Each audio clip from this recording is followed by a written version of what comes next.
Welcome back. ప్రకాశం జిల్లాలో గంజాయి అక్రమ రవాణాపై రాజ్యసభ సభ్యులు వైవి సుబ్బారెడ్డి తీవ్రస్థాయిలో విమర్శలు గుప్పించారు.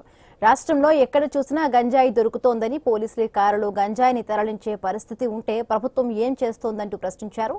అద్దంకి పోలీసు కారులో గంజాయి బయటపడిన ఘటనపై ప్రభుత్వం ఎందుకు స్పందించడం లేదంటూ కూడా నిలదీశారు. ఇక ఓటర్ల జాబితా అంశంలోనూ వైవి సుబ్బారెడ్డి కీలకమైన వ్యాఖ్యలు చేశారు.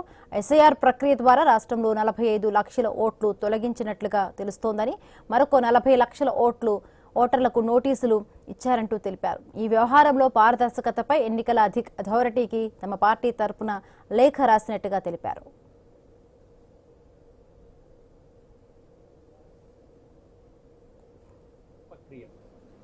స్పెషల్ ఇంటెన్సివ్ రివిజన్ కార్యక్రమంలో ఇప్పటి వరకు మన రాష్ట్రంలో సుమారుగా 45 లక్షల ఓట్లు 45 లక్షల చిల్లర ఓట్లు తొలగించడం జరిగింది. ఇంకో 40 లక్షలు 36 లక్షలు ఎన్నో నోటీసులు ఏదో వెరిఫికేషన్ కోసం ఇచ్చారు.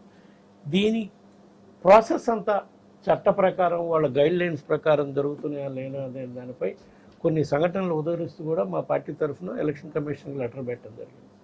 ఏ విధంగా కొన్ని చోట్ల ఓటర్లు ఉన్నా కూడా నోటిఫై చేయటం సరిగా జరగట్లేదు, అదేవిధంగా అధికారులు ఇళ్ళకి రాకుండా కొన్ని చోట్ల ఆఫీసులకు వెళ్ళి చేయించుకోవాలని, మరి అర్బన్ టౌన్లో అయితే ఆఫీసులకు వెళ్ళి చేయించుకోవాలన్నారు. వాళ్ళ మ్యాండేట్ ప్రకారం ప్రతి ఇంటికి వాళ్ళు వచ్చి బిఎల్ఓలు రావాలి, బిఎల్ సమక్షంలో కార్యక్రమం జరగాలి. అది కూడా కొన్ని చోట్ల జరగట్లేదని ప్రక్రియ నడుస్తుంది.